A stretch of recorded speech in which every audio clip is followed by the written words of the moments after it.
مسافر نے کنویں سے پانی بھرتی عورت سے مانگ کر پانی پیا۔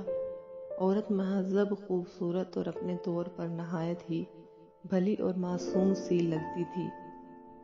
آدمی نے پوچھا، تم نے کبھی عورتوں کی مکاری کے بارے میں تو نہیں سنا ہوگا؟ عورت نے پانی بھرنا چھوڑا اور ایک اونچی دھاڑ مار کر اتنے زور سے چیخو پکار کرتے ہوئے رونا شروع کیا کہ گاؤں کے لوگوں نے بھی اس کی آہ پکار سن لی۔ آدمی عورت کی اس حرکت سے خوف زدہ ہو کر بولا، تم ایسا کیوں اور کس لیے کر رہی ہو؟ عورت نے کہا کہ تاکہ گاؤں والے آ کر تجھے قتل کر ڈالیں، کیونکہ تو نے مجھے تکلیف دی ہے اور میرا دل دکھایا ہے۔ آدمی گھبراتے ہوئے بولا، میری بات سنو، میں ایک مسکین اور اپنے کام سے کام رکھنے والا مسافر ہوں۔ میں بھلا کیوں کر تمہیں تکلیف پہنچاؤں گا؟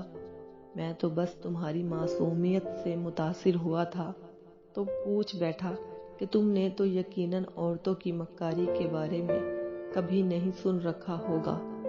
تم ایک مہذب اور حسین و جمیل عورت ہو، مگر میں خدا خوفی رکھنے والا انسان ہوں۔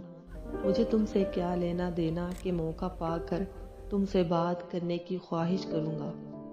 اس بار عورت نے اپنا مشکیزہ اٹھا کر اپنے اوپر انڈیل کر اپنے آپ کو پانی سے تربتر کر لیا۔ آدمی کی حیرت اس بار اور بھی 2 گنا ہو گئی۔ پوچھا، اب کیا ہوا کہ تم نے اتنی محنت سے کنویں سے نکالا پانی اپنے اوپر ڈال کر اپنے آپ کو بھگو لیا؟ ابھی یہ بات ہو ہی رہی تھی کہ گاؤں والے لوگ کنویں تک پہنچ گئے۔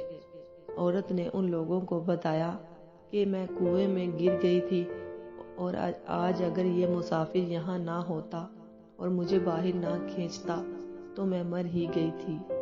لوگوں نے اس آدمی کے اس احسان کے بدلے اسے گلے لگا کر شکریہ ادا کیا اور اس کی ہمت و جوان مردی کا تذکرہ کرنے لگے۔ گاؤں کے لوگوں کے ساتھ عورت واپس جانے لگی تو اس آدمی نے پوچھا، اپنی ان دونوں حرکتوں کے پیچھے تمہاری کیا حکمت و دانائی تھی، یہ تو بتاتی جاؤ۔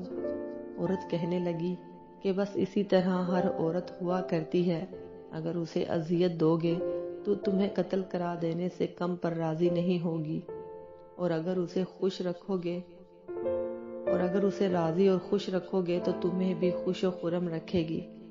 اگر آپ لوگوں کو میری ویڈیو اچھی لگی ہے تو میرے چینل کو سبسکرائب کر دیں، میری ویڈیو کو لائک اور شیئر ضرور کیجیے۔ بیل آئیکن کو پریس کرنا نہیں بھولیے گا تاکہ آنے والی ویڈیو کا نوٹیفیکیشن آپ کو بآسانی ملتا رہے۔ جزاک اللہ۔ السلام علیکم۔